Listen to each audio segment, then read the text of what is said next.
are getting a little bit ugly out there. Give them all a cookie and make them settle down. We can't think of a good opening for this episode, so I'm just going to start by asking Evan, how's your week been? God. I think I went through a time warp with daylight savings. It's just an hour, pal. I know. I actually woke up this morning and my phone was changed, but my oven wasn't. So I was like, what time is it? I was like, nope, my oven doesn't change automatically. It's definitely my phone. It's one of those jarring things, like when you take a nap in, like when it's still light out, like after work, and then you wake up and it's like dark and you're so out of it because you woke up at the wrong part of your sleep cycle and you start getting ready for work even though it's only like 8 p.m. I got ready for work on a Saturday once. Yeah, it's devastating. I set my alarm for some reason and went to bed early on a Friday night, and I woke up, started getting ready for work, and Evan then did this? I eventually realized it was Saturday and went back to bed. I was almost out the door. Oh, God. I've had those, like, 6 a.m. panics, like, still as a 31-year-old where I, like, just snap to for a sec. Shit, I'm late for school. And then just kind of like, right. No, that was 10 years ago. Okay. And then I fall back asleep. But that hasn't happened to me, and I'm still pretty fresh out of, like, I graduated, I got my degree in 2016, I think it was. And I took an extra, like, I was just like, well, I want to do some more courses. So I took an extra year. And I have only had one occurrence, and I had a dream that, like, I had a midterm that I hadn't studied for, and I woke up and I felt like that sense of panic where you know you're not prepared for a midterm or a final, and then I'm like, no, I'm 2 years into my professional career. I'm not I'm not writing anything today. the last time that happened to me was, it was a few months ago, but it wasn't even college. It was high school. I thought I was late for high school, and I had to get up and walk. Your glory years. Dude, that was 13 years ago. What is going on in my brain? Oh, my God. I do like, this was a very clever opening from you, Brad, because it was one of those like passive little signifiers to the listeners, like, hey, Evan's here this time. Oh, hello. Yeah. Welcome to the Winged Wheel Podcast. We are your hosts. I'm Ryan Hanna. I'm Brad Crisco. I'm Evan. Hey. Oh, my eye is so itchy. I'm allergic to something in this basement. Evan is constantly... You're allergic to actually being at the podcast. It's just my left eye. It feels like it weighs 3 more pounds. So left eye, so you're allergic to Ryan. Yeah. It's yes. So we're at a fun point in this podcast. We just passed the 4-year mark, which is not something that we ever imagined would happen. Speaking of which, congrats, Evan. You missed that episode. Well, I mean, it only makes sense. We passed 4 years, and we're constantly, for those of you who follow along and maybe follow us on some social media or our patrons, you know how often we're trying to improve the show and just pick at little things or big things to do differently. So we're at that point now where we're just trying to improve and trying to get better and, you know, build on this momentum with the incredible growth that the podcast has had and the incredible support you guys have shown. And we look back into like the things we used to do differently, and it's just some of the small stuff that you pick up because none of us went to school for broadcasting, so we've had to pick up all these things on the go. And for our longtime listeners, you know that this used to be a way different show, not like drastically, but I can comfortably say it's improved quite a bit in terms of quality. And that's just what they actually hear. The actual back end stuff that we do now is night and day. Yeah. And like Brad and I have picked that up. Like Brad very rarely talks with his hand over his mouth anymore. Doesn't really turn his head away from the mic too much. And then you have Evan, who's constantly like 5.5 months behind. Like he'll just constantly be like rubbing his. Evan's just always like scratching something. Yeah. Without a thought as to like everyone can hear that. But he's still like Evan's on the right track. Remember Evan when he used to chew gum? And no, I don't. I do so much. The listeners do. The listeners do. And then we had we instated a no food policy, and Evan was just like 3 months later, he's like, wait, why? And I was like, oh, man. It's all good. Evan just kind of comes and goes as he pleases, scratches a lot, looks generally disinterested. He's basically the outdoor cat of this podcast. Evan, oh my God. Evan is our outdoor cat. Yeah. And for those of you listening who are saying, man, like they're being pretty openly mean to Evan, who's here right now. They usually only talk shit when he's not here. Just know that Evan gets a disproportionate amount of love and following and attention from all of you. Yeah, it's great. Evan's like, I love it. My followers jumped up like 100 this week. I don't even know why. And you look at me and Brad just like tweeting furiously. I've sent like 2 tweets all week. Oh, it's fantastic. It wouldn't be the Winged Wheel Podcast. You can't spell Winged Wheel Podcast without Evan. And I don't think there's a V in there either. You'd have to split up the W's. Winged Wheel Podcast. You really? That's what you would do? You'd put the V in there instead of splitting up one of the W's? The Winged Wheel Podcast. We're now Eastern European. On this episode of the podcast, there was a ton of news relevant to Detroit, so we'll get into all of that. We're nearing the last 14, 13 games of the season, so we'll do a... Speaking of which, we need a head count before we do anything else. We'll do that before we get into the stuff, yeah? Yep. We're going to talk about the standings, the stats, and some relevant stuff. And honestly, the Detroit stuff is pretty heavy this week, so we'll just head into overtime after those two main topics. Some quick hits. But first and foremost, we are nearing the end of the year. And for those of you who know what's coming next, you should be excited. And for those of you who don't, we are doing our end of the year Winged Wheel podcast goes to a game and does a meetup with all the fans beforehand. So we did our ticket giveaway. Our two winners are Brendan Biesinger, and it was Alex Toger, who unfortunately couldn't make it, and then it was Aaron Laber, and then unfortunately he couldn't make it. And so we did a second redraw, and it was Arjun Shankar. So Arjun is coming all the way in from Colorado, which is kind of amazing. That is our first. We've had Virginia, Wisconsin, Carolina for the ticket winners. But Arjun is just shattering that record. So coming in from Colorado. So Arjun and Brendan are going to be joining us, attending the final game of the season against Buffalo on April 6th against Buffalo at the LCA. But it's not just our access to us isn't just limited to those two, because we are going to be doing a meetup beforehand. Venue to be determined. We wanted to go back to the Detroit Beer Company, but there's a lot going on that day, and they did not have any space for us this time around. So location to be determined at the moment. The location's going to depend on how many of you we can expect. Exactly. So this is critically important because we can't wait too much longer before everywhere gets booked up.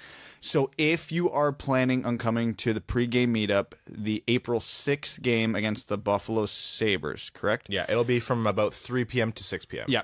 And we need a head count, so this can't be like kind of in or maybe. It's like, no, you're coming or you're not, because we need an exact head count because we need to book some space.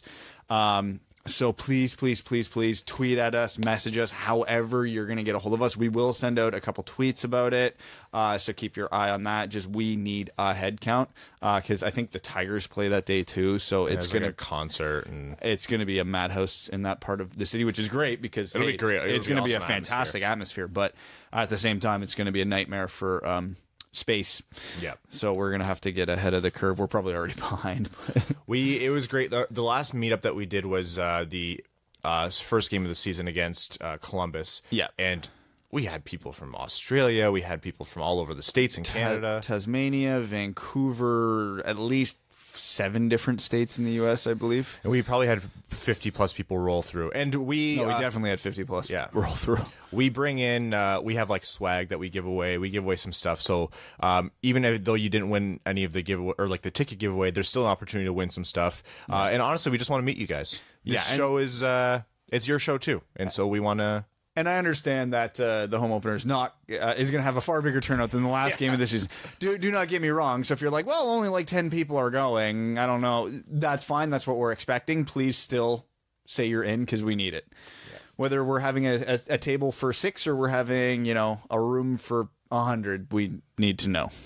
So we're going to get into the meat of the podcast now, and we're going to start with the most important topic, which is the passing of Ted Lindsay this past weekend. Ted can only be described as one of the foremost builders of the game and one of the biggest names in the Detroit Red Wings organization. His work on the ice as part of the production line with Sid Abel and Gordie Howe was obviously prolific, and he'll go down in hockey history for that. Already has. But his work off the ice truly is his biggest impact, which is saying quite a bit. First player to ever carry the cup and skate it around the ice, starting that tradition, which is probably the most prominent championship tradition in professional sports around the world. But really, really, really being the main driver behind the development of what is now the NHL Players Association. He went through quite a bit. When he was a player, he obviously was shipped out of Detroit due to a feud with the owner/general manager at the time. And then later on in his career, teamed up with the people who he hated. fellow players, if you guys listen to 31 Thoughts this week, they talked all about how players back then genuinely hated each other. It wasn't seen as a business. Like if you played for Toronto, you hated Detroit guys. If you played it for Boston, you hated Toronto guys and that kind of thing. And he teamed up with those guys to develop what is now the Players Association. And without that, the league wouldn't exist as it does today. So the loss of Ted Lindsay, and that's not everything he's done. He's done incredible philanthropic work. He's been involved. He was involved with the community until the day he passed. Really a huge loss, but just an absolute giant of the game. So it was tough news to hear it, but it's been nice to see all the reverence and all the homages paid to him across the league. I like the Ted 7 that's on the boards. Yeah, and I like that every team was doing that. It wasn't just Detroit, which speaks to how big of an influence on the league Ted Lindsay was, that this wasn't just a Red Wings tribute or celebration of life. The entire league got behind it. My favorite Ted story was, I know it was talked about a lot this week, but it's worth repeating for anybody who didn't hear it, is in a Stanley Cup final game where they were playing the Leafs in Toronto. A fan, I guess, said that he was going to come to the rink and literally shoot at Gordy and Ted. So the Red Wings went out. The Red Wings won the game. I'm pretty sure Ted scored the game winner. And then after the game, there's an iconic photo of him holding a stick like a gun and shooting into the crowd. Just mocking. Terrible Ted. So Ted Lindsay, the original Toronto Maple Leafs troll, and that's why he was number 3 on the Red Wings, on the Winged Wheel podcast list of all-time greatest Red Wings. He finished 3rd, right? I think so. I don't actually remember. Wait, did he finish 3? Because we should look that up. I would imagine we had him 3, unless Evan screwed it up. No, I think he was 3. Yeah. Of course, another piece of work that I do want to bring attention to is he founded the Ted Lindsay Foundation in 2001 and has raised over $1.5 million to find a cure for autism. At the very least, he's done a lot of great work for the autism community and autism caretakers community. So this is just an incredible human being through and through. The patches have been great. The moments of silence, the Ted 7 on the boards, really just goes to show the kind of impact this guy had. In other Red Wings news, the biggest news, I suppose, besides that is Filip Zadina on Tuesday night against Colorado scored his first NHL goal. And then Saturday night against Tampa recorded his first NHL assist. His first goal, his first apple. 2 points now. It was a big week for Filip. And it was his best friend on the team, Filip Hronek, who gave the setup for Filip Zadina's first goal. It was Vanek to Hronek to Zadina, right? Yep. The all Zadina's 6th in team scoring now. Vanek's Austrian. Oh, that's right. Yeah. Yeah, but he speaks Czech, so it counts. That's what it is. Yep. Yeah. Did you say he's 6th on the team scoring? Yeah. Yeah, maybe since Nicholas left. Zadina, besides the goal and the assist, which are obviously phenomenal, I'm happy he got the goal. You could tell how much he loved it. It was a huge moment. He was on the road, but it's like he scored it at home. But that guy, the real take home is he looks good out there. He looks consistently dangerous. You could tell, to nitpick, that he's not used to NHL timing yet. There's a few times you can tell he thinks he's got an extra second that he doesn't have. But when he does get some space and gets control of the puck, he is making something happen almost every time he touches the puck, and he very rarely makes the wrong play. And that sounds like a simple statement, but for guys like Zadina who play a high offensive game, there's generally a lot of risk associated with their game, so you understand that you're going to take a lot of turnovers and a lot of bad plays, but it's going to come with a lot of high scoring chances, aka the Thomas Vanek approach, where either it's a grade A scoring chance or it's an awful turnover going back the other way. You don't see that in Zadina's game. He's very smart with the puck despite still creating chances. That's probably what I've been most impressed with. Even Blashill went to the media and said he's actually impressed. Zadina's way ahead of the curve for most 19-year-olds in his recognition of plays out there and the little intricacies of the game, which for Blashill to say something about that about a rookie, he must be something truly special. We'll get back to Blashill and how he's handling young guys in just a minute here. One huge thing about Zadina, the timing, which you mentioned, is obviously the biggest piece that will translate into, once he fine-tunes that'll translate into a lot of goal scoring, because the recognition of space and when you have to get that shot off, is probably the most instrumental thing in generating scoring chances if you're a scorer. Yeah. However, one thing that wasn't, I wouldn't say overlooked, but maybe not the most prominent part of his game, but is still phenomenal, is he is shifty. He is, like, he moves east-west so efficiently. Evan, what on earth? You guys have a mic, like a thing to raise your mic up, and I'm sitting over here like Quasimodo. If only we had like 15 minutes of pre-show for this guy to figure it out. Oh, my spine. Sweet Lord. Oh, I feel so good. My back hurts so bad. Anyways, as you were saying. Oh, sweet Gordy, have mercy. That is for anybody who isn't watching the podcast on YouTube yet, that highlight's worth it. And for those of you who don't know, we are on YouTube with full quality audio. So for those of you who like watching our faces, hello.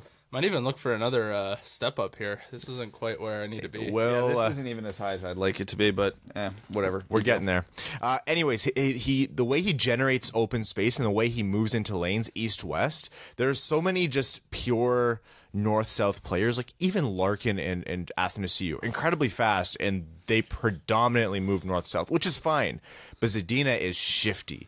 So it's not like he's just only a good shooter. He's a good puck handler, and he is good. He's quick, and he's like agile. And that is a huge, huge thing for him to generate those scoring chances for himself and for others.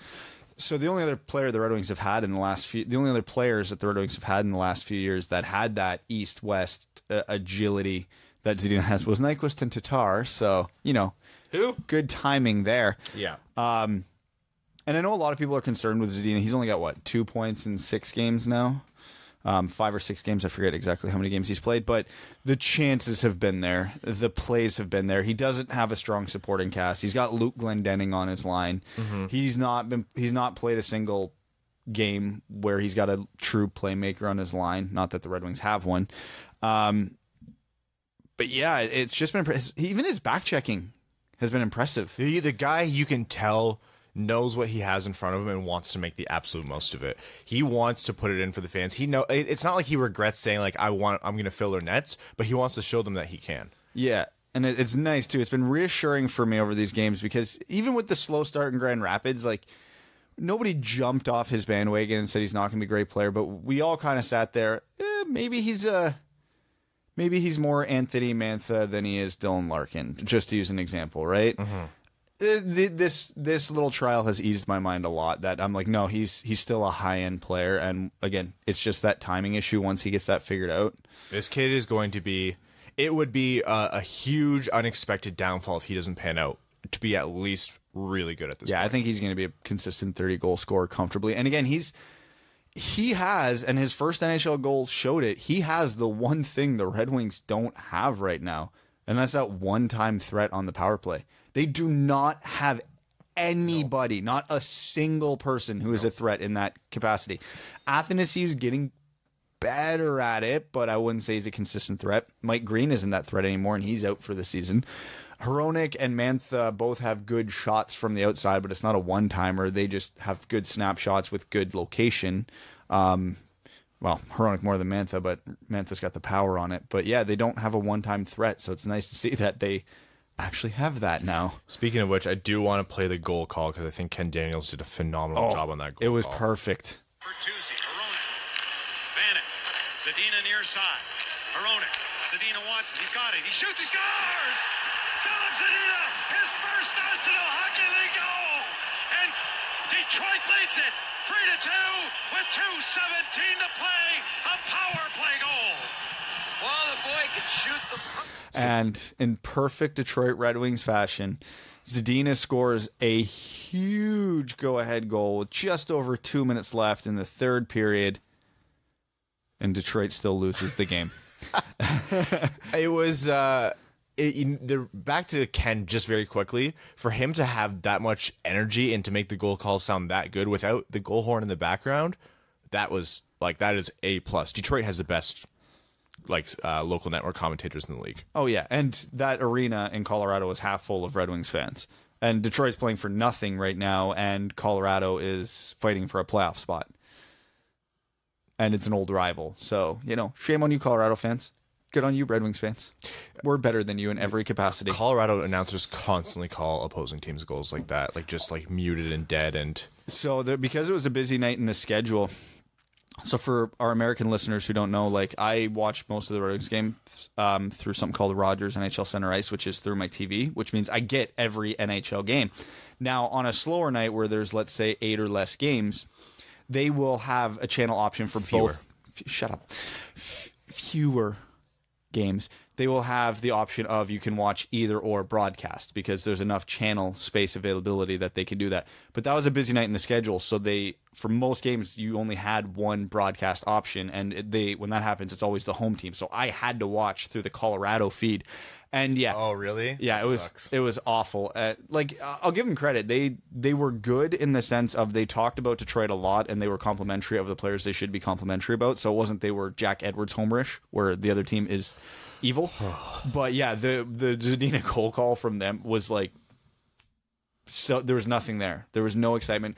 You can even give me angry excitement, like be angry that Colorado is playing a critical game and just gave up the go-ahead goal with like 2 minutes left. But it's just like, and the pass over to Zadina, and he scores. That's it. I am lucky to have NHL TV, and I watch the FSD feed every time. If not, it's the national feed, and then everyone has to. You mentioned Hronek a bunch of times. Hronek, and this is very surprising as well from Blashill, has had a few nights now where he's put up like 25-plus minutes. Yeah, even the game last night against the Tampa Bay Lightning, the best team in the league, the best offense in the league. Filip Hronek played, I think, close to 27 minutes, and no other Red Wing defenseman, I think, broke 22. And he, like, to see him make the most of this, like, second or third or whatever, however many times he's been up this year, stint with the team is just so rewarding. And credit to Jeff Blashill, truly credit to Jeff Blashill here, because this is a completely against his normal tune. But it's the right thing to do. Your guys that you usually rely on for whatever godforsaken reason are gassed. Kronwall is at the end, maybe at the last 15 games of his career.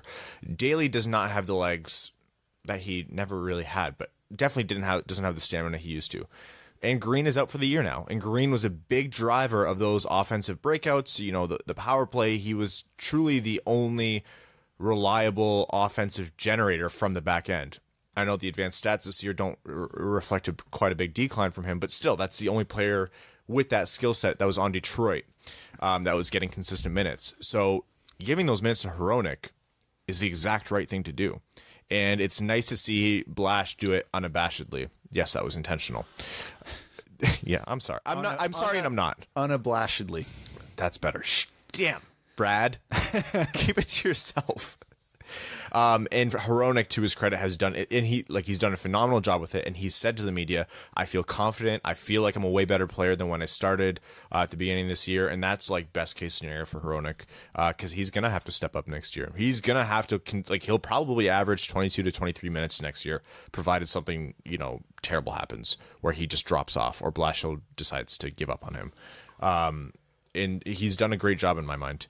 Hasn't had a lot of support. The numbers probably won't reflect a terrible amount of effectiveness, but this is one of the worst teams in hockey right now. So I think Detroit lost 3-2 to Tampa Bay last night. Yeah, Filip Hronek played 25 minutes and had 1 assist, and I believe was a plus and an even. So test passed. He's done great. Cholowski apparently is doing fantastically with Grand Rapids. So feelings about him being sent down aside, I feel good about where Hronek is. I feel good about where Cholowski is in his development. I do, this is looking forward. I'm still nervous about whether the team's going to bring back Kronwall. We're not going to do a deep dive into that because that's a pinata at this point. But it is looking promising moving forward. Actually, the last couple weeks have been a real, spotlight on what Nicholas Kronwall is. Still a smart player with the puck on his stick. That shot past Vanek for the first goal against Tampa Bay last night was beautiful. Perfect play, the exact type of play you expect a smart player like Kronwall to make. When he doesn't have the puck, he is getting torched at all times. Yep. He is a AHL level, replacement level defenseman when he doesn't have the puck, but he's still a quality puck moving defenseman in the NHL when it's on his stick, but it's night and day. And for those of you who want to know, Dom from The Athletic is, I always butcher his last name, Lucian. He's put out a few different models to kind of give an insight into defense. And defense are harder to quantify or qualify with advanced stats. So he's put out a few different models. And if you want to know two Red Wings who are consistently among the worst in the league, like of all NHL players, Daly and Eriksson are there. So hey, we have two of those. We do have two of those. So it's when we're talking about replacement level players or below replacement level, it means you can grab any other guy in the league and it would probably be better. What it truly means, replacement level means you can literally pull any like top pairing defenseman in the AHL off any AHL team and they will do a better job. Now it sounds facetious, but that's quite literally what the model's for. It's and you have to add context to it for a team that's not going to do anything this year and wants to maintain the development of Cholowski and preserve all that. Like, you can see an argument for setting him down and keeping Eriksson where he is, blah, blah, blah. But that's just to give you an idea of how bad the rest of this decor is. And remember, both of them are under contract for next year, too. Mike Green, he was out initially. He was considered out day-to-day or week-to-week. And then it looks like the same virus that was affecting him at the beginning of the year came back, and I think it's some kind of I've seen it projected as some kind of like liver inflammation, so a hepatitis, which like hepatitis literally just means inflammation of the liver, so it could be, and there's different kinds, obviously. That this is all conjecture. It's just like stuff that I've seen, but regardless, he's got a virus, and doctors told him you're going to need weeks to recover. He might as well just sit out the rest of the season. So Mike Green's shut out for the rest of the season, or shut down for the rest of the season.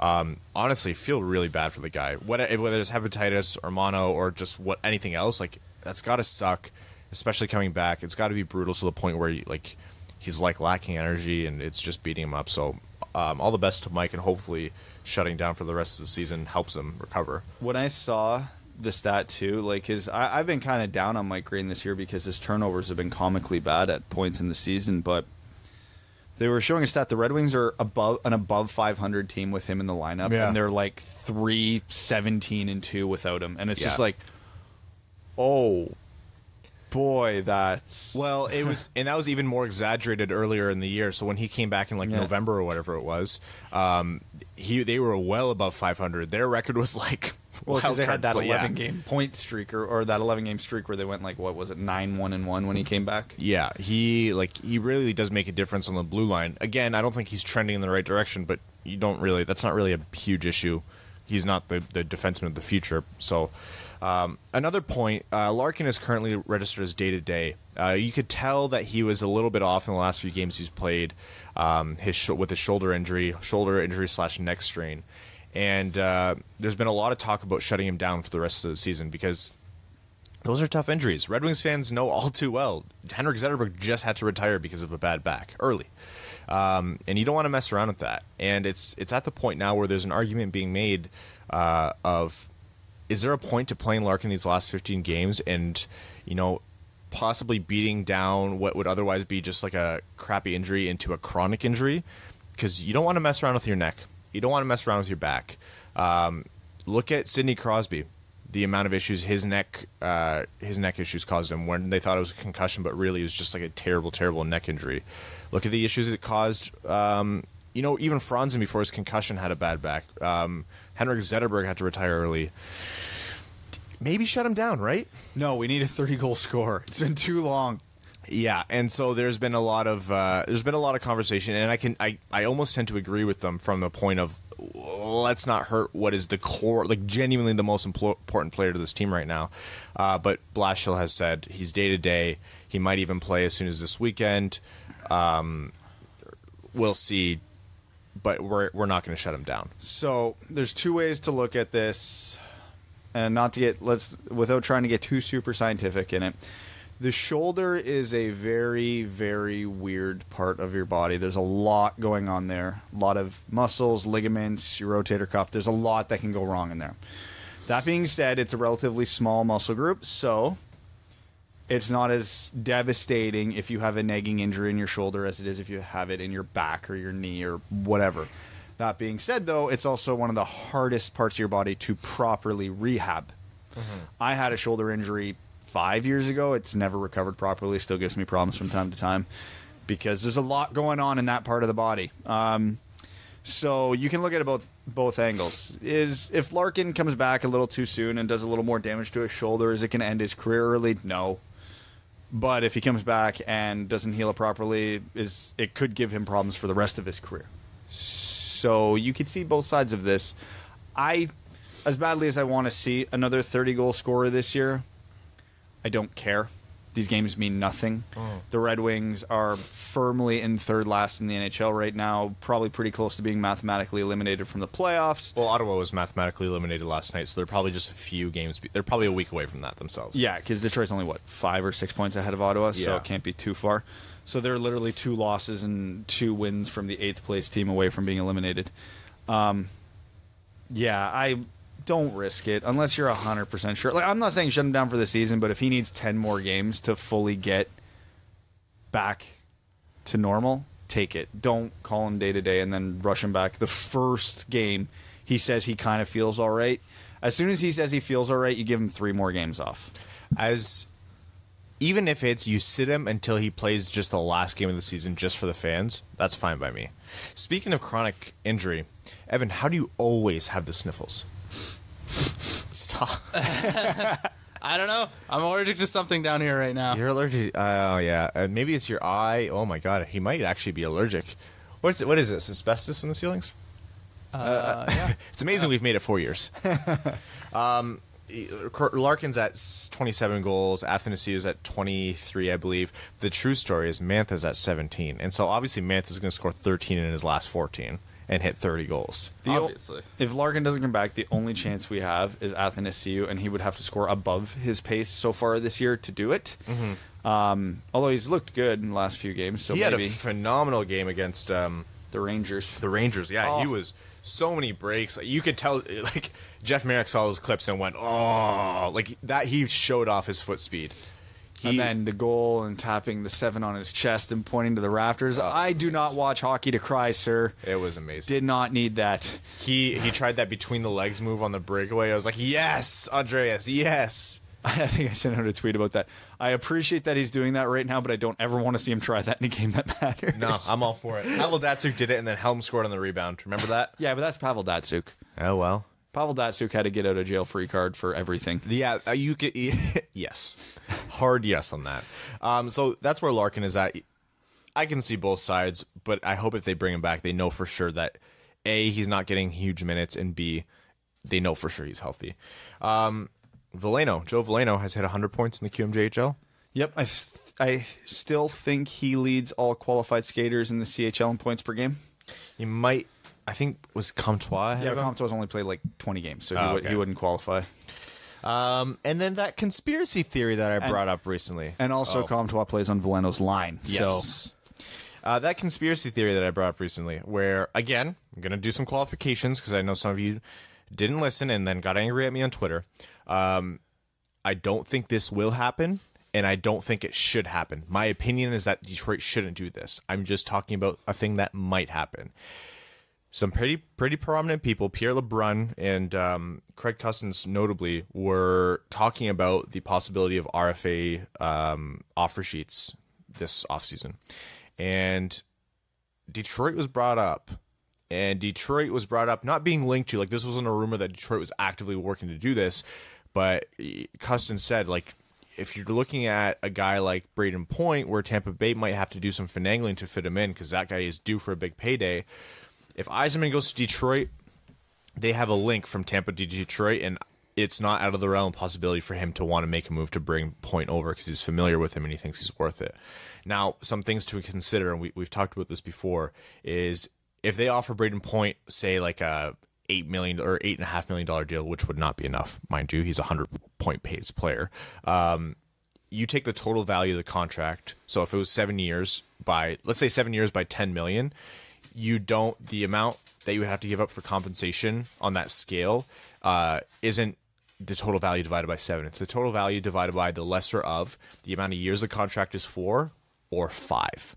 And so that almost always with an RFA contract, because they wouldn't sign anything really less than the max, would be 5. And so that just drives up the perceived average value of the contract, and Detroit for Point or Marner or any of these other like kooky conspiracy theories would be giving up 4 first-round picks, which is no good for a team that's probably going to be a lottery team for at least another year, probably 2.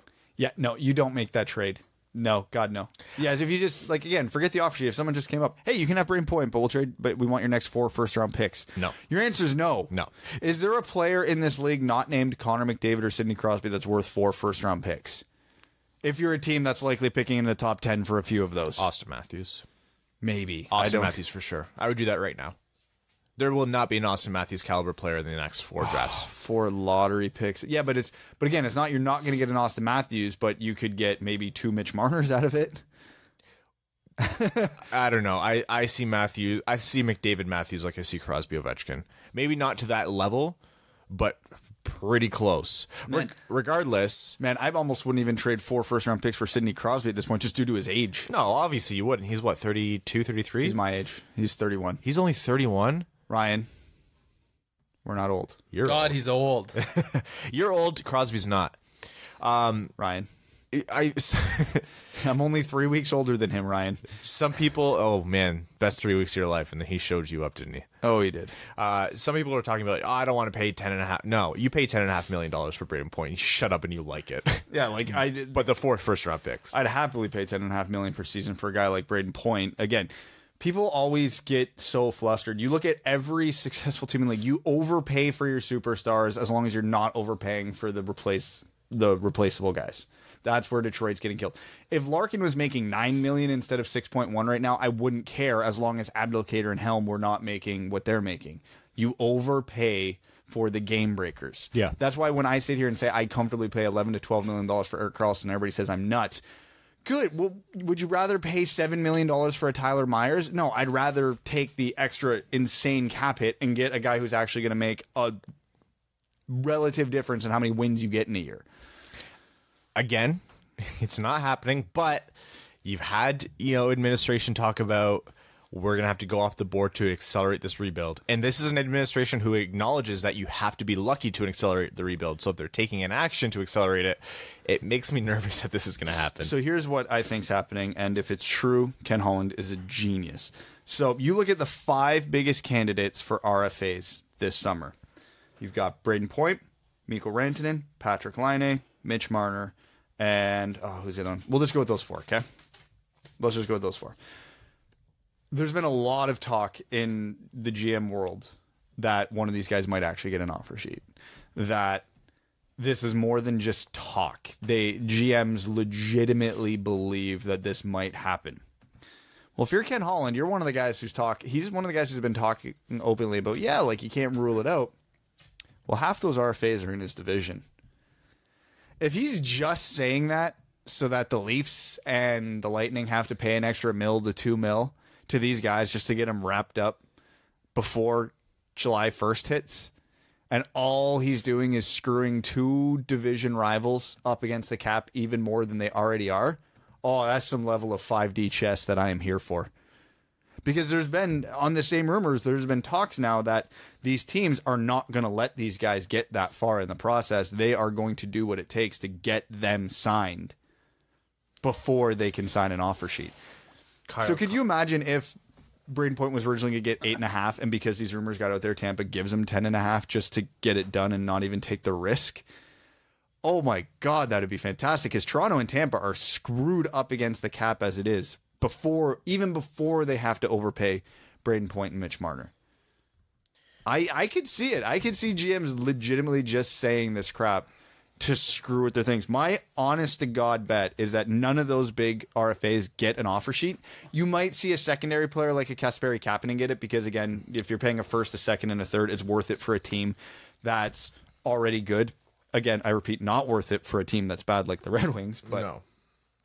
But yeah, you can see it like that. But the big guys, I don't see it happening. I think the GMs are just trying to screw over their counterparts subtly. So the Kapanen one is the person I would think is the most likely to get offer sheeted. But I think teams are going to shy away from it because he'll probably the amount that you'd have to pay him for him to accept that off the draw will end up being a value where the RFA compensation is a first, a second, a third, which I don't think Kapanen is worth. I think the Leafs would take that and laugh. They're actually solving a big problem for Kyle Dubas. Just like that is an amazing return for him, and he solves a huge cap situation because he has to sign Marner this offseason. So that's a funny one. So the only time I would actually see it being appropriate for a team to make that offer sheet is if they are a fringe team who think they're just a step or two away from being competitors next year, which obviously Detroit is not, which really the way offer sheets are designed right now are to deter offer sheets from happening. Is there a conversation to soften those rules and open up the floodgates a little bit, not punish the team so heavily for making offer sheets? The players would be in favor. Yeah, I'd be in favor of it. But the league certainly wouldn't. No, the league definitely wouldn't be. Yeah, I don't know. I think it's. I personally feel it's a lot of blowback about nothing. I don't think there's going to be anything earth-shaking. Well, do I see an offer sheet coming this summer? Yeah, probably. But I don't think it's going to be for anybody significant. Mikko Rantanen is actually such an intriguing one, but at the end of the day, Colorado has infinity cap space, and they will sign him to what he's worth. Yeah, they'll match. Yeah. Again, Toronto and Tampa are the interesting ones because if they get signed to too much, they will have to actually consider, can we afford this? Because Tampa, as good of contracts as they have on Stamkos and Kucherov and Hedman, those are a lot of big contracts, and they got a bunch of other guys who are signed to $5 million plus long term. They might not have a choice where they'll be like, well, to keep Braden Point, we will have to jettison off like 4 other roster players. Again, you do it if you make it work if you're Tampa, but they'd at least have to have that thought in their head of, yeah, maybe we shouldn't. And you're looking at guys like Dubas has been very pragmatic about the way he's approaching all of this. You saw how drawn out the Nylander. The Nylander contract wasn't just the Nylander contract. The Nylander contract was the Nylander Matthews Marner contract because he has an idea of it in his head. Brisebois in Tampa Bay is known as the cap magician. The guy who really worked out the cap structure for this team with Steve Yzerman had a very prominent role in building this team and is now the GM. They all have ideas in their head. And the interview or the article that LeBrun put out was actually really interesting because every GM that he talked to was like, there's this notion where teams will get back at other players or back at other GMs for making offer sheets and like it's frowned upon and you'll be blacklisted. He's like, it's only really happened like eventually a couple times. The rest of it is like, it's a function of the game. It's a function of the sport. We have to plan for it. It'd be stupid not to. It'd be stupid and emotional. For sure, we wouldn't like it, but it's part of the process and the players can take it and you can't sit here and be angry at it. You have to plan for it. So we know what we're going to do if that's like that's on our board. So that was good to know as a fan because it doesn't just like automatically eliminate the possibility of it ever happening. I think the thing that does that is the rules around offer sheets, but it was a really interesting read, and it's kind of nice to know that the GMs aren't just being like the old boys about this. Like, you're never invited to the country club afterwards if you offer sheet so and so again. And also, there's one huge part of this that people forget: the player has to agree to sign the offer sheet. Yeah, but for the amount of money that they'd be signing for. But okay, if we're getting back to Braden Point specifically, it's a dumb argument 90% of the time because $10.5 million in Detroit on a bad rebuilding team where nothing's guaranteed to him versus $9 million in a tax-free state on a team he knows is competing for a cup for the next 5 years. He'd be insane to sign in Detroit. Where he'd get to play with Kucherov. Yeah, he'd be insane to sign that. That's why you Detroit pay the guys $11 million plus. You would have to give Braden Point $11, $12 million, and that's getting to the point where even I would go, maybe not. And I'm the guy who's happily overpaying for number one defensemen and number one centers. But Braden Point's only had... He's had a few good years, but he's only had one, like, elite level year. Yeah, but he's 22 years old. No, and again, I would bet on Braden Point being this good for a while, but it's also a small enough sample size that are you ready to throw 8 years, 7 million, 7 years, $11.5 million a year at a maybe? Even if that maybe is only at 10%, are you? I don't know. I would do 11.5 and then understand that that's a huge risk. 12 is where I would start to lean more towards your side. This is all saying you're right though. Like, I think the people who'd really be able to compete for these guys are people who are also in tax-free states, right? Vegas, Seattle in a couple of years. People forget that. Oh, imagine Seattle could get in on the offer I think sheet. Nashville, Tennessee's cheap too, right? I'm not sure. But we really should have a running list at this point. Yeah, there were talks. A couple reporters were kicking around the idea of having a balancer in the salary cap, where it's like you factor it in. It's like a rolling cap, so each team has cap limit. So Detroit's cap space. Cap limit would be higher than Tampa Bay's to kind of balance that out, but there's the initial implementation of that would be a nightmare, because so many teams are players are signed, teams have full rosters of contracts, and it would be an absolute nightmare for teams to. I don't know how to explain it. Like Tampa Bay would all of a sudden be in the hole because Detroit would get X amount of more money and win out a negotiation with the player when they didn't have years to prepare for this, right? It would have to be like a slow, a soft implementation, and it would have to adjust, and state laws can change at any time. Yeah, it's not going to happen. It would be an administrative nightmare. It would be an absolute administrative nightmare. But the conversation does have to start happening now. You look at Toronto, they can afford Austin Matthews because they do big bonuses. They do huge bonuses, and that's to get around, to make the contracts more friendly to the players. So it's cap or it's lockout circumvention, because you still get paid your bonuses in the case of a lockout. And B, that bonus gets paid to Austin Matthews, whose primary residence is in Arizona. So bam, that bonus money is no longer taxed in Ontario, where the income tax is significantly higher. It's taxed in Arizona, where it's not taxed, I believe. They have zero income tax. So there's nothing happening here that needs to maybe be addressed in the future, but this will be a huge nightmare for the NHL, whatever direction they go. Not going to happen. No. We're going to very quickly do a standings rundown, because we are approaching the end of the season. In the lottery division, Detroit, despite their best efforts, having only won one of their last 10 games, I believe, is third last in the league. They have a game in hand on New Jersey and are only 1 point back, so they could be as low as fourth last in the league. LA and Ottawa are behind them with 68 and 69 games played respectively. LA is 2 points back. Ottawa is 6 points back. So, and Detroit has a game in hand on Ottawa, so that could be 8 points. So at this point, it's a race to second last.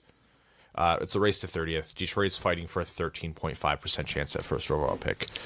For context, last has 18.5 chance at first overall. Stupid Colorado. The lottery is funny because if you are dead last in the league, you still have a greater than 50% chance of drafting fourth overall. Your statistically most probable position is fourth overall. That's why I'm concerned about it. The only reason I'm concerned about Detroit finishing second last versus fourth last is I want the worst case scenario draft pick to be pick 5, not pick 7. I know. That's truly the thing. You still want to finish as low as possible because yeah, if Detroit finishes second last, mathematical odds dictate they're going to get leapfrogged by 2 teams, which means they're picking fourth, which is fine. But which is still you don't want to drop down to fifth, and all of a sudden you're drafting 8th. That it doesn't make the season worthless. The season is what the season is. It's not like the team is intentionally taking. They're just very bad.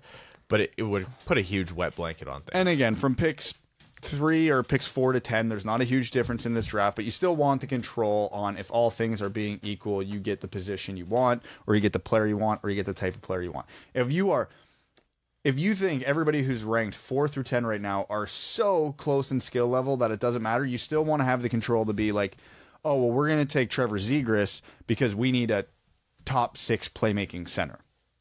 You want at least that level of control, right? Whereas if you're picking 6, you can go, okay, well, he's our guy. We're happy with any of these guys, but that's our biggest need. And then he goes at pick 5. Mm-hmm. And then you're like, well, guess we're taking another winger because, whoever's the next best on the board for us. So in the stats race, Nikita Kucherov is a human cheat code. Currently already has 110 points with 13 games left. Oh, my God. He's scoring at a 1.59 points per game pace, on pace for 130 points. Wowie. What a freak. Tampa Bay similarly has already, they're so far. They're the most sure President's Trophy winners I've seen in a long time. Patrick Kane will hit 100. Connor McDavid will hit 100. And then you have McKinnon and Crosby, Draisaitl, Rantanen, and Gaudreau all sitting anywhere from 84 to 87 points with about 13 to 15 games left. So high-scoring season for the NHL. Love it. Leon Draisaitl has 41 goals. People aren't talking about that. That guy might be a 50-goal scorer for, what does he make, $8.5 million? Yep. And that contract... Because the argument with Draisaitl will always be, would he even be at 30 right now without McDavid? I think so. I think... I don't know. I have a hard time saying, yeah, this player wouldn't score a ton of goals. If you can put up 50 goals with anyone, that means you're a great goal scorer. Oh, yeah. It means you're a great player. It's Yari Curry. He's the new Yari Curry. Which is, like, fine thing to have, sounds awful. right? What's that? That sounds awful. Hey, he's in the Hall of Fame. Yeah. Let's do a quick tankathon while we're here before we. Are we gonna do our sub 2-minute mock draft again? Evan's gonna have to move over to me, and he's just gonna read. So Evan, one of the episodes you missed, we did a tankathon and then we did a mock draft in under 2 minutes for the top 10 for the first 10. So we're gonna do the tankathon, sim the lottery. Detroit has third best odds, and Detroit dropped down to 5. So perfect example. Florida moved up to first. Oh, Colorado through Ottawa to second. Chicago, LA, Detroit, New Jersey, Anaheim, Vancouver, Oilers, Rangers. Evan, for Florida, you go first. They're going to take Jack Hughes, of course. And Colorado through Ottawa will take Capo Caco. Chicago. Pod Colson. Evan with pick 4 for LA. Yeah. You got- Who are their centers again? Kopitar. That might be the end of the list. Yeah. Okay, so they'll take a center. So They'll take Dylan Cousins. there you go. Detroit at 5. I'm going to take a page out of Brad's book here and say Trevor Zegras. I like it. And 6 for New Jersey, Brad. New Jersey. Oh God. New Jersey's awful, but they're really awful on defense. Give me Byram. 7 for the Ducks. They're bad basically almost everywhere. They'll take Kirby Dach. Number 8 for Vancouver. Ooh, that's a tough one.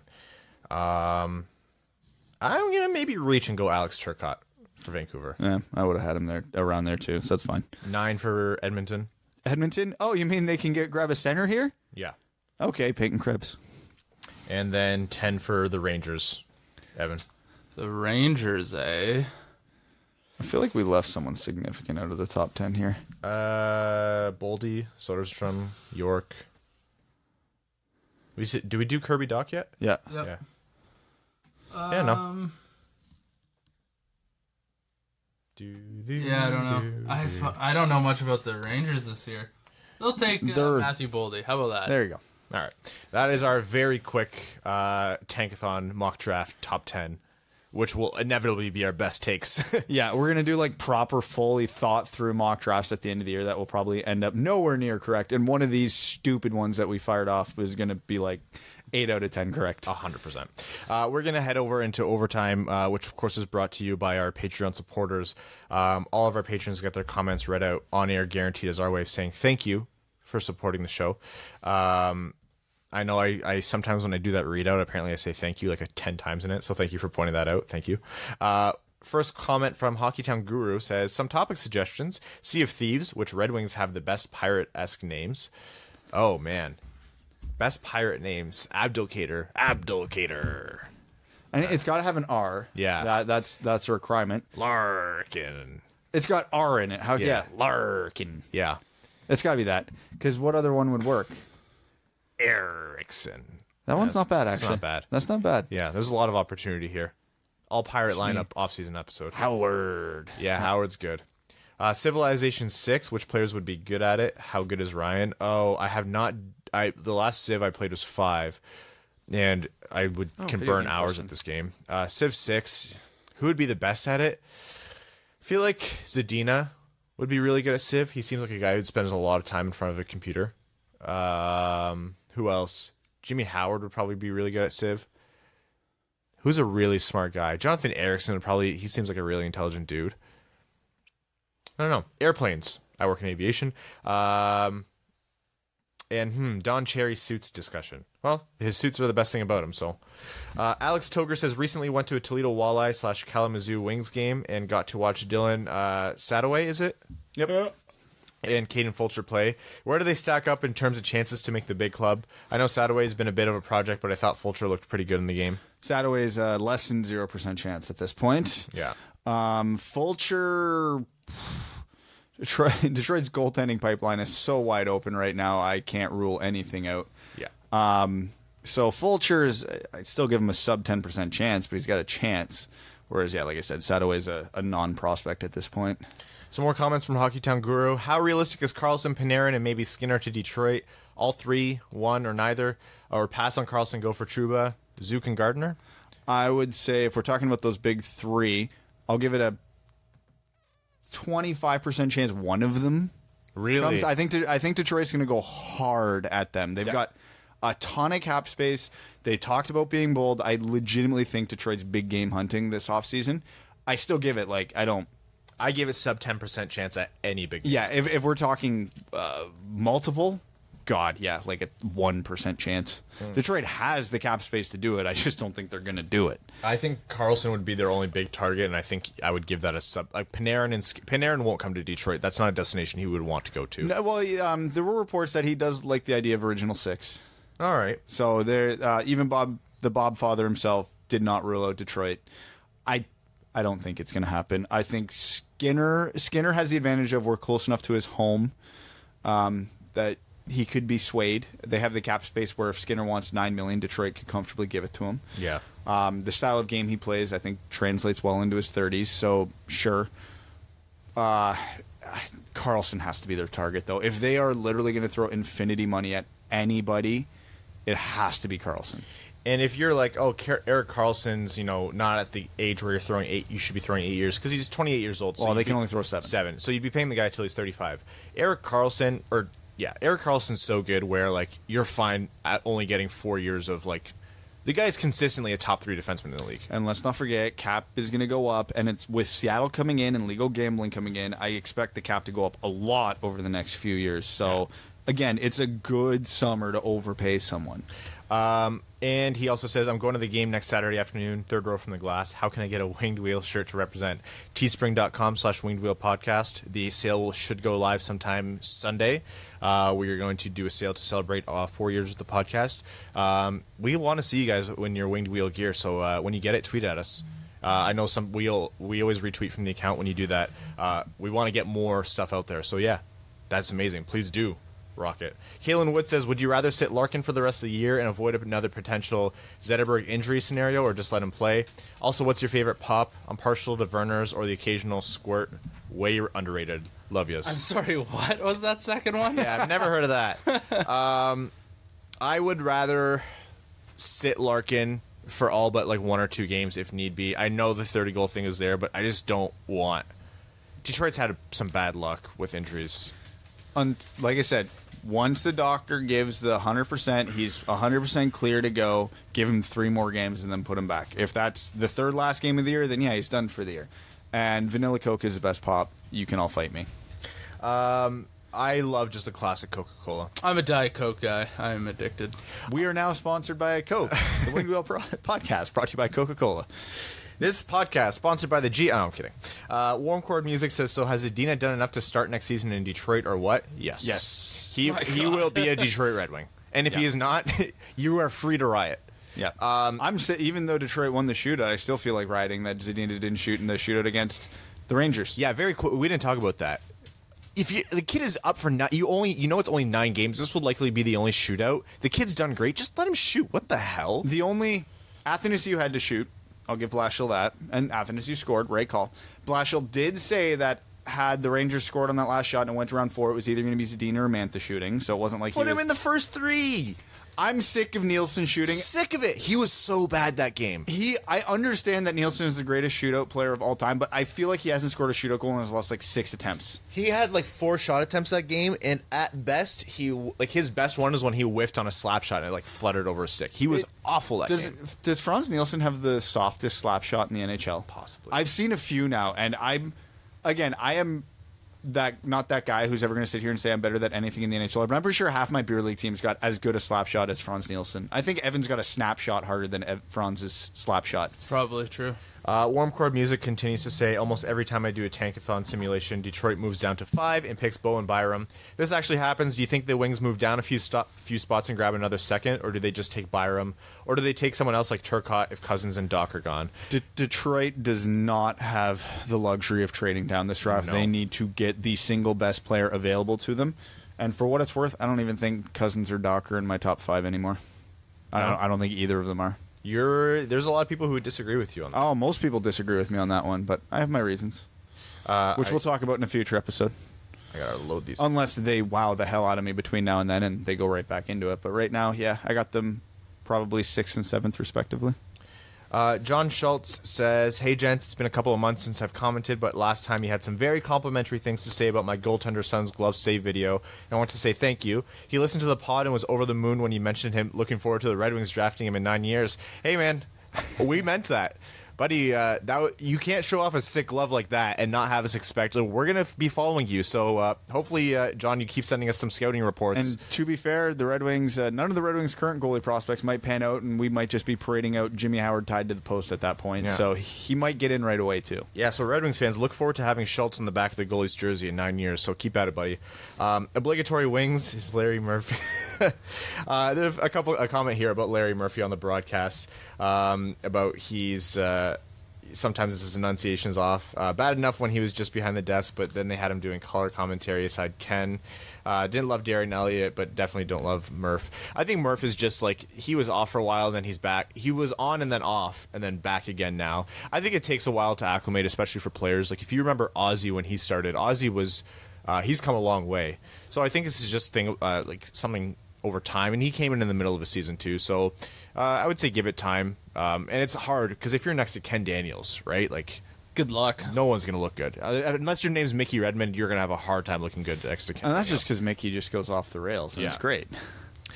So yeah, it's understand the difference in preference. I think like you just give it time. I like Ozzy. I love Ozzy, and he's way better to watch now than when he started. So it's just like you have professional hockey players doing something different. As always, keep up the great work. As confirmation, is the year-end meetup happening on April 6th? Yes, sir. If so, going to do my best to make the trek from Northwest Indiana to participate. That's my man. Yeah, it's definitely happening. So that's one on the list. Garrett TV says, "Hey guys, I'm planning to start a pod this summer. Don't worry, not about hockey. Wondering if you have any tips, tricks, or strategies for a new podcaster. Not so much worried about equipment, but more things like structuring episodes, production, time commitment, websites, partners, etc." Honestly, there's only 2 pieces of advice I can officially, universally give to everybody. You already know, do not cheap out on equipment. If your podcast sounds like crap, nobody's going to listen to it, no matter how good the content is. And make sure you are dedicating a lot of time. yeah. You think it's as easy as just showing up for an hour a week and recording, and then that's it? No. This podcast we record for an hour to an hour and a half, but with pre-show prep, travel time for the other guys, how long it takes me to edit, post, upload after it's a 3 to 4 hour ordeal. Yeah. And that's not counting all the stuff we're doing in between where, whether it's trying to launch a website, Twitter, because you got to keep engaged, right? Like Giveaways. if I go 2 days without tweeting too much, I feel like I'm letting you guys down. So Brad's on a milk carton somewhere. yeah, Honestly, like Brad, like when we post the episode, like we have an entire back and forth that probably extends 2 to 3 hours beyond every episode being finished recording. It is time. Like this podcast survived and is now thriving because of you guys, the fans, because it maxes out how much you're dedicating. This isn't a small part of our lives. Like, this is one of the biggest facets of our lives outside of family and work. right now, the perfect scenario is that our lovely fans get our Patreon big enough that we can just go full time with it. So if there's like 3,000 more of you who want to support us. Yeah, you're going to have to be maxing us out for me to quit. Yep. Tell your friends, even if they don't listen, get them to support like at least the $5 level. In all seriousness, focus on your quality and put in the time. And if it doesn't work out, just know how difficult this is. Just keep in mind too, I want to do a lot of writing. And I put up 1 article every 4 months because the rest of my free time is dedicated to this. Joseph Fournier says, "Hey there, new patron. Hey, Joe, I recognize you from Twitter. Welcome to the Winged Wheel Podcast family." He says, "First comment, been listening for a year and decided to sign up because Ryan pronounced my name correctly when reading my recent Twitter comment last week. Thanks, dude. First of all, mesquite is better for richer meats like goose, duck, and lamb. Use milder woods for milder meats and fish." Oh, it's good to know. Second, in your Metro Division preview on September 13th, you didn't even mention Anders Lee when talking about the Islanders. Brad even said, after Lee's 40-goal season, that I know there's probably someone I'm obviously forgetting, but I'm forgetting them. How impactful can they be? Lee is 4th in team scoring with 23 goals and 43 points in 67 games, including 8 on the power play. Leads team with 174 shots on goal. Sorry to be pedantic, but it's bugging me. Lee is constantly overlooked. He is, and he even scored that ridiculous goal at the game we were at last season, where he put it up over Coro's shoulders from like the goal line. Yeah. Remember that one? So yeah, it's hilarious that we forgot him. That being said, though, he's the captain of the team, scored 40 goals last year. He's going to fall way short of that this year. So just saying, he's great, but he's not as great anymore. And he's due for a UFA contract, which is going to be, I think, not that I think Anders Lee's a bad player, but I think he's going to be the mistake of free agency for somebody. He's going to be the next Nielsen. Not necessarily Nielsen, but somewhere along the lines of like he's going to get 5 or 6 years from someone at way too much money, and he might only have 2 or 3 good years left in him because it looks like the regression has already started. So, last thought, love the Patreon-only jersey retirement episode. I think he briefly mentioned Larry Ori, star of the 36 and 37 Cup teams. He was a league-leading goal scorer and who had his career cut short after a leg injury in which a collision with a Rangers defenseman, Art Coulter, severely hindered his ability to play at a high level. Jack Norris loved the guy so much that he became the first Red Wing to have his jersey retired. His number 6 hung in Olympia until the Joe was built when Illich said he didn't want non-Hall of Fame players' jerseys hanging in the rafters. I bring up this story only because of the curious case of Chris Osgood, Jennings Trophy winner, Vezina nominee, cracked the top 10 in all-time wins, and the only starting goaltender in NHL history to win Cups 10 years apart with the same team, and he scored a goal. The Hall tends to neglect goalies, but after some time, I believe Osgood will be entered into the Hall, and therefore see his name in the rafters. Let's hope Fedorov happens first, though. Sorry for the long-winded comment. I love the podcast, and I listen to you guys while riding the New York City subways. Keep up the great work. Let's go Red Wings, and all 3 of you guys rock. Fantastic comment. Thank you, Joseph. That was... I had no idea the Illich's... I knew, and I didn't want to go too deep into it because I didn't know the details. But yeah, that Ori story, yeah. So since Datsuk's still playing, it's going to be at least 3 more years until he gets in. Zetterberg, 2 more years. So yeah. So they got plenty of time to throw 91 up there. Dan Bell says, "Hey gents, Zadina is fun to watch. Guy works hard every shift. It's almost like he's been watching Larkin. Not even concerned if he doesn't score another goal." In response to Larry Murphy, the guy to me. Man, you guys are coming hard at Murph. I won't, just for the sake of not just coming at Murph too hard. The guy, he's trying his best, and this is a new career for him. Anywho, hope all is well. Thanks as always for what y'all do. Cheers. Chris Gatchell says, "What's up, guys? I know there's a big battle between TSN and Sportsnet up in Canada. Who do you guys watch and trust more? I feel like Sportsnet is really all Leafs except maybe like 10 minutes of their shows. I love Friedman and Doug McLean on Sportsnet, but TSN I feel has an all-star lineup with Bob, Driggs, LeBrun, Ferrero, and Duthie. I was just wondering who you guys trust more and who you prefer talking hockey. As always, thanks for the show. Keep up the great work." Okay, this is going to be a very loaded answer because I don't have a concrete answer. So I watch sports highlights in the morning, every morning on TV. That's TSN for me.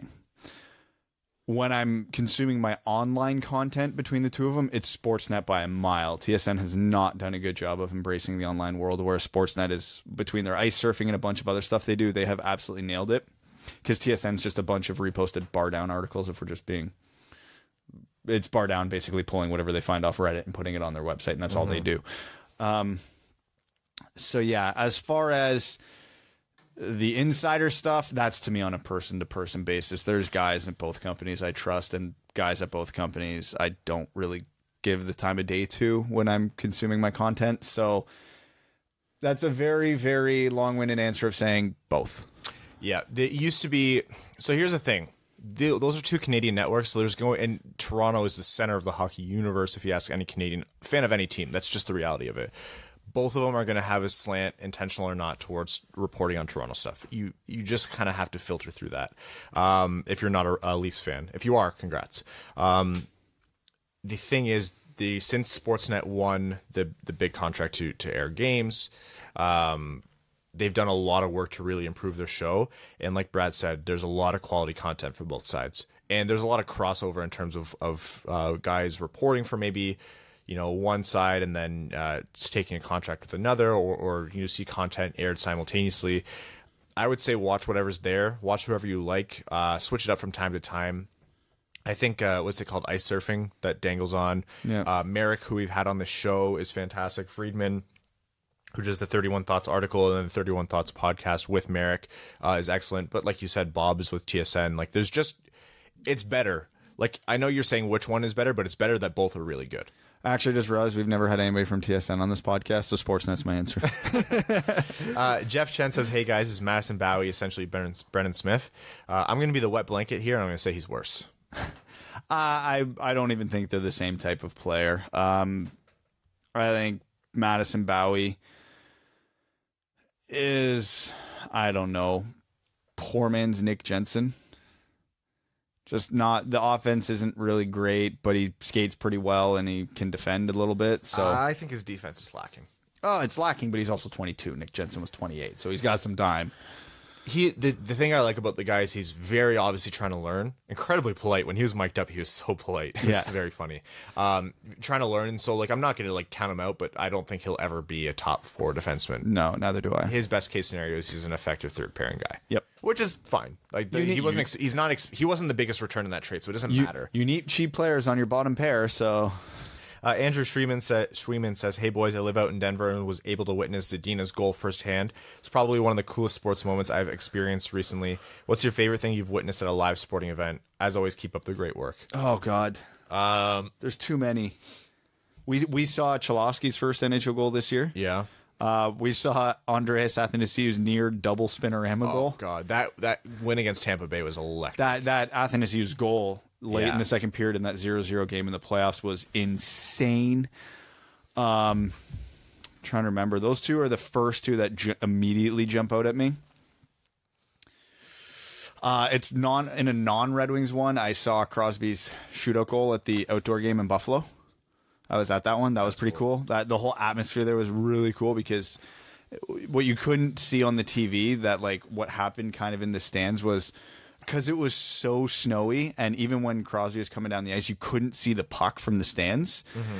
And because it was such an in-tight move that went 5-hole, when it left his stick, nobody knew what happened. Nobody, like, there was a solid half second to a second delay where he shot it and zero reaction from the crowd until you saw Crosby celebrating the goal light go on simultaneously, and then everybody's like, oh, it went in. That's the thing about those outdoor games, is watching like the delayed reaction like move like a wave throughout the stands was cool. I think for me, the Winter Classic at the Big House was just, the whole thing was amazing. Yeah. And also a random March game in the final season at the Joe I went to with my family was really cool because the Red Wings won 5-4. DeKaiser scored the winning goal with like 25 seconds left in regulation, and Mika got on the Jumbotron. That's cool. That's fun. Marissa says, if the following players were redrafted, when do you think that each one would go? Athanasiou, 2012, 4th round, 110th overall. Mid first round. Yeah, I agree. Mantha, 2013, 1st round, 20th overall.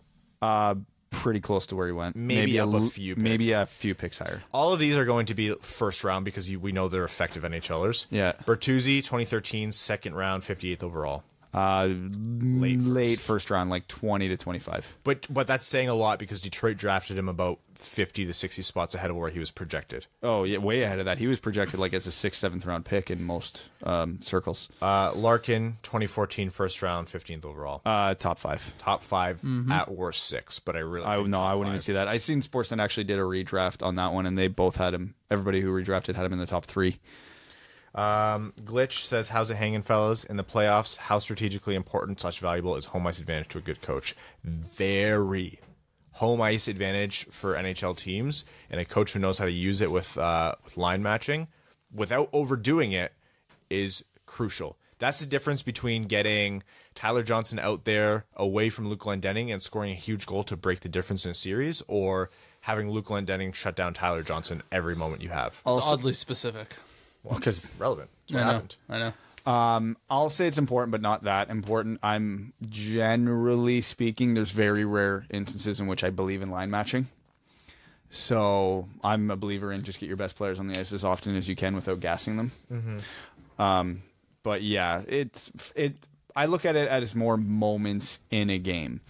If there's 10 minutes left in the third period and your team takes a penalty, you want your certain penalty killers out against certain units, because teams don't always throw out their best unit first. So you want to make sure that whenever that unit goes out, you're getting your best unit out against them. just little things like that, or like a key draw with a minute and a half left, where there's still time where they might make a change. You want to, if you're playing Tampa, you want to make sure Glendening's out there to win the faceoff and just beat the living hell out of Kucherov. You don't want to send, Darren Helm out against the first unit. You want him out against the second wave, if you want to call it. Rowan says, greetings, newly minted Sydney Swans fans. Can't believe you failed to discuss this upcoming season with noted Swans fan Micah recently. Had no idea, but we are now Sydney Swans fans. Okay. Believe rugby. Do we honk when they score? Like, how does this work? I hope so. Do you think if we can just stay healthy, we'll be able to have deeper run come finals, or do the second tier of players need to elevate their games for us to be genuine flag contenders? Can Buddy kick 65 to 70 majors if he plays every game of the season? Oh, I think his majors won't be the issue, but it's his lateral movement to get the downs in the didgeridoos. I think you're reaching there, buddy. I'm highly positive for this season. Anyway, jersey time. Favorite defunct franchise jersey. Assuming the Whalers aren't a defunct franchise, So we're because they're just in talking Carolina. Just like franchises that folded. Christ, California Golden Seals, and there's but no they're other. technically, That's why you they're looked that technically up. the Dallas Stars now. If you go through the lineage, Really? yeah, technically, kind of in a roundabout way, but because if we're counting like teams that no longer exist but just moved, man, the Whalers and the North Stars get my vote. But if we're going defunct, God.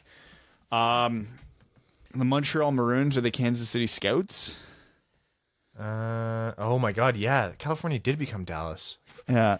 California, Cleveland, and then Minnesota North Stars, and then Dallas. Oh, wow. If we're just going by teams that don't exist anymore, it's the Whalers and the North Stars, and it's not up for debate. Yeah, no. Nordiques, actually. Nordiques are good, but they're not on their level. We're going to move Did back. that say the Calgary Flames are a defunct NHL team? Atlanta Flames. Oh. Yeah. Alex Martin says, hey guys, just signed up as a patron. Hey, welcome to the Winged Wheel podcast family. Alex, thank you for your support. Want to finally support the good work that you do. Thanks for the great conversation and honest take regarding the state of the Red Wings in the NHL. Can't stand talking to Wings fans who clamor for more ice time for guys like Luke Witkowski or utter Abdul Kader's name in a positive sentence. With that being said, do you think there's any hope in the fact that Blashill has yet to receive that extension? I'm holding out hope that with each passing day and no extension, that the possibility of Blashill not behind the bench might become real, but I dream. Thank you for this podcast. Don't get your hopes up. They're just waiting until the season ends to start negotiating. So here's the thing. It is horrifying that it's probably likely at this scenario, or at this juncture, that Blashill coming back is a like likely scenario, because it should be, in my mind, 10% chance at most of him coming back. The silver lining is I would still give it a 40% chance that he doesn't come back. A lot can happen. I think if Yzerman comes in, Blashill doesn't come back. But here's the thing, Blashill's like kind of with the Hronik thing and Zadina playing 16 minutes. No. We do this every year. We can't do it. I know, but I mean the organization's going to see that and they're going to be like, oh, look, he can embrace the use, so they'll bring him back. And then at the beginning of next season, he'll just go back to old habits because he knows it doesn't matter right now. Oh, yeah, sure, we'll play Filip Hronik 25 minutes when we're basically eliminated from the playoffs. And then season opener next year, he'll play 13. Yeah, I know, but I think the organization might see this as a positive thing in the long run, and that's affliction. It's an affliction with this organization, this fan base, is they see one positive thing where really it's just doing the right thing in a sea of negativity, and they're like, oh no, he's getting better. We'll keep him for another 3 years. And then so on and so on. Don't get me wrong, I still jettison him off to Siberia the first chance I get, but I don't think the organization's going to do that. Ryan Kern says, hey boys, I'm considering getting a tattoo and was wondering if you guys had any, or if not, would you like to get if you don't have a problem adding something permanent to your body? I don't think any of us have any. I've always wanted a big black work octopus, like as like a quarter sleeve that maybe extends and like onto my chest and down my arm, but that's like, I want to be like set in my career and be comfortable with the size that I am as well. Like I want to be bigger to give it more real estate. Do like the idea of it, but it is a huge commitment, and I'm horrified that I'd hate it in 5 years. I love tattoos. There's about a dozen I want to get, but I have commitment issues. So, as Brad says, having dated the same girl for 14 years and then marrying her, 15 years. Yeah, get out of here with your commitment issues. And I'm having that child. Get out of here. No, because truthfully, my biggest fear with tattoos is I am a perfectionist and I get bothered by little mistakes easily. So if the tattoo doesn't end up being 110% exactly how I want it, it'll bother me. Like there's no room for error in my mind on something that permanent. So even if it's just just something's like a quarter-inch off or the coloring's a little wrong in one place, it'll drive me up the fucking wall. And Hockey Town Guru has a couple more. Do you see Kenny H buying out Abdicator? No. It would be no. Not for at least another 3 years. And then finally, the gigantic elephant in the room is the CBA. Do you gents foresee a prolonged labor stoppage, or might they be smart about this and get a deal done before that? They're definitely not getting a deal done beforehand because that's not how they operate. The only predictor of future occurrences is past occurrences, and they've went to a lockout every single damn time. That being said, the issues on this one are not as monumental as the last few, so I think the lockout this time will be brief. There will be one. I will always bet on it until I'm proven to the contrary, but I think this one ends like October, November. There have been some discussions which we haven't seen in previous times for those of you who like to be optimists, where they've met and started talking already, which is good. And like Brad said, these issues aren't world-breaking. So they'll be amplified and we'll be talking about them as if they are. But before we get into all that, know that these aren't huge. The GM meetings just happened. The GMs and the owners love where the game of hockey is right now in the NHL. So I wouldn't bet on it, but the pieces are in place for them to be proactive about it this time. Again, if you want to be optimistic, it's there for you. We have time for a few Reddit comments. Oh, and some Twitter comments as well. Ott66 says, do you think Mantha and Tuzi are good enough to be top 6 players on a cup team? Or are they more like third liners who are perceived as better because the expanded role they play on our poor team? Love the podcast. Keep up the great work. Good second liners. Yeah. I think good second liners, and they're only getting better. Bertuzzi's truly like, save for Larkin, took the best. He's the best case of you know how we constantly say if everything goes right for this guy, here's best case scenario. Bertuzzi's like the closest to that. Yeah. He has been effective in so many ways. He makes the draft team look brilliant for taking him when they did in the second round. Yarvik7 says, yay, the Wings finally broke that losing string, but it's Tampa Bay tonight, in which they lost. The new guy, Madison Bowie, got mic'd up for last game. He seems an upgrade to the big rig, Jonathan Ericsson, but from what you've seen of him, is he a keeper and part of next year's team? Well, they scratched him last night in favor of Daly and Ericsson, so, take that however you will. Yeah, I don't think he's like... Blashill's still going to blash. I know we have a fascination with teams and or like new players from different teams, and we want to make the most out of them, especially projects, and that's fine. I just don't foresee a lot for Bowie. Would I put Bowie in the lineup ahead of Ericsson and Daly at this point? Oh yeah, 100 out of 99 times, but it's whatever. Doesn't matter to me. Hockey 0284 says, what do you guys realistically think the team looks like next year? Honestly, not terribly different. Yeah, with Zadina being up right now, you're pretty much just bump up Cholowski and you're pretty much looking at it. Sorry, hate to be the bearer of bad news, but there's not going to be a lot different unless they land one of the big free agents. Hashtag Ask WWP question. Oh, and Svechnikov will be up. It won't be drastically better. He goes on to mention, like, would we need a major progression from Hronek, Cholowski, Rass, Zadina, and Svech? Yeah, to be drastically better, there needs to be a big free agent acquisition. A lot of the young guys need to overperform, which barely ever happens in the NHL, let alone multiple on one team. So it won't be terribly better. Ask WWP on Twitter, Iserbaz says, long term, is Athanasiou a second-line center, a third-line center, or top 6 winger? Top 6 winger. I think he's proven to be a really good top 6 winger, and if this experiment at center goes well, the best, what I would project is great top 6 winger who can slot in at center when we need him to. Yeah, again, playing the odds here looks like Detroit's probably drafting a center in the top 10 based on where they're going to be picking, who's going to be available. So that will complicate things a little bit. Joe Veleno is a center, so if the plan is, let's say they draft Zegras or Cousins, well, those guys are probably going to be your second or third line center for the next 10 years. Joe Veleno is probably going to be the other second or third line center for the next 10 years. Larkin's already a center. Yeah, you're probably better just logistically putting Athanasiou at the wing, unless you want to keep him at center while these guys get warmed up to it. I don't know. Woodson says, would the Red Wings sign an undrafted college kid to avoid pulling too many guys from Grand Rapids? Seems like they may want to make a run for the AHL playoffs. If yes, any names? No, nobody's significant this year. There aren't any marquee people coming from college this year. The Red Wings will always... It'd be silly to have a player who you could sign or acquire for free, like not having to draft, not having to develop, who's been in college, but nothing really to look out for. There's no downside to signing college free agents. Again, you could have a guy like Danny DeKeyser who tunes into a useful player for your team for a long time, or you could have a guy like Dan Renouf who, hey, he gave it a shot, didn't work, you let him move on, whatever. Don on Twitter says, who played for the Wings that made you irrationally angry every time he took a shift? Michael Samuelson. Sean Avery. I gotta say, I know I just constantly tear into the guy, but Erickson. I probably, it's too much for me at this point, but just like, once Lidstrom left. No, but that's rationally angry. Yeah. Irrationally angry. Michael Samuelson was popular to most Red Wings fans. I could not stand him. Han Solo Mail sent that meme template of like from the cyanide and happiness comment where there's like the man and woman in bed saying, "Oh yeah, baby, tell me what you want." She says, "Talk to me like you're a frickin' idiot." And then the text field in is, "NHL needs more players like Brad Marchand." You know what? I think the NHL does need more players like Brad Marchand. They do. I actually saw a tweet yesterday that was perfect. The NHL superstars being so humble and modest is actually hurting the league, not helping. It's so boring. We need guys like LeBron and Steph Curry and Russell Westbrook doing controversial crap or speaking out against whatever the hell they want to speak out against. Give me more personality. The reason is, by the way, did you see Marchand's tweet?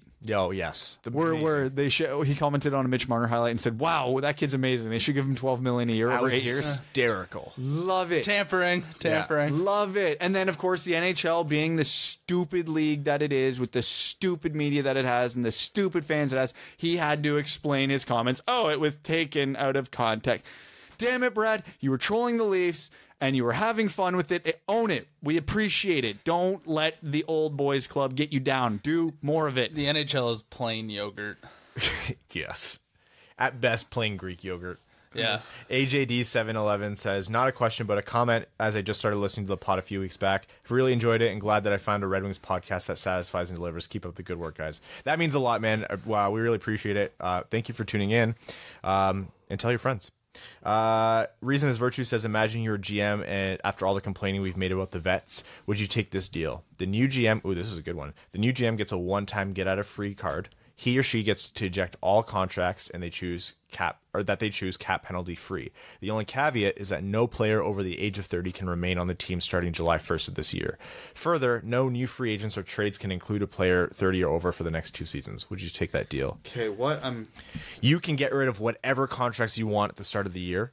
Okay. But the only caveat is that as of July 1st, you can't have any players over the age of 30. Age of 30 or over. So you mean I get to fire Kronwall all Harrison. into the sun? Yes. And there's no penalty but to you it. also have to get rid of Howard, Bernier, like every, Oh, so it's not one, or I have to get rid of all of them. all of the players who are 30 or over have to go. And we're allowed to dabble in free agency. yes. Oh, I don't even think twice about But that. for the next 2 years, you can't bring in anyone 30 or over.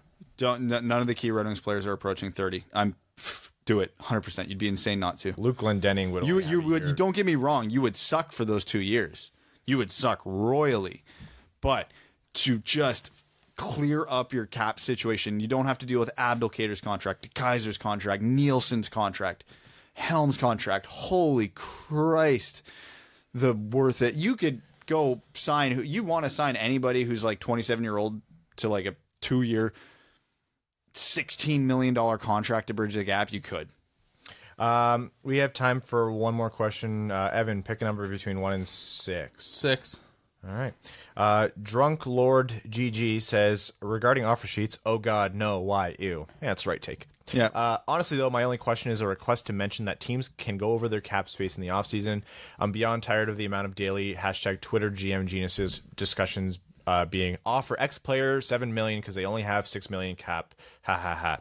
Yeah, that's an important caveat. Teams can go over their cap by 10 or 15%. 10%, but not Detroit. Because the caveat to that is you lose that privilege if you have LTIR does not take effect in the summer, so which means all summer Zetterberg and Fronten's contracts affect us. So. And Detroit's a cap team, so Yeah, so there's no flexibility when they sign. So if Detroit were in that situation where, hey, sign him to $8 million a year because they only have $6 million cap space, that might actually hinder Detroit. But again, any competent GM can generally free up $1 to $2 million in cap space pretty easily through a buyout or a trade for a late round draft pick.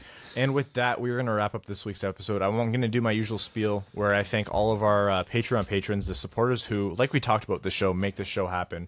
Sean Levine, Chad Hiersack, Sky Carcass, Arjun Shanker, Andrew Pietkowski, Clayton Van Dyken, Mike Reed, Langabeer, Derek Shippard, Kalen Wood, Charlie Elkins, Stan Olson, Ryan Lewis, Dan Bell, and Hannah Lee. Thank you all so much. For all of our listeners, thank you for supporting the show. You want to support in other ways. On Twitter, go to @WingedWheelPod and then follow the main account. And then if you go to the bio, that's where our individual accounts are. We love the follows. We love engaging with you guys on Twitter. We have for those of you who want apparel, we're going to have an apparel sale launching hopefully today. teespring.com/wingedwheelpodcast. Follow us. Subscribe however you get your podcast. Leave ratings. Those are huge for us on iTunes. Honestly, if you guys want to know how much the support means, you even got Evan to come out to this episode. That's true. So that's how you're doing a great job. We'll see you in the middle of the week.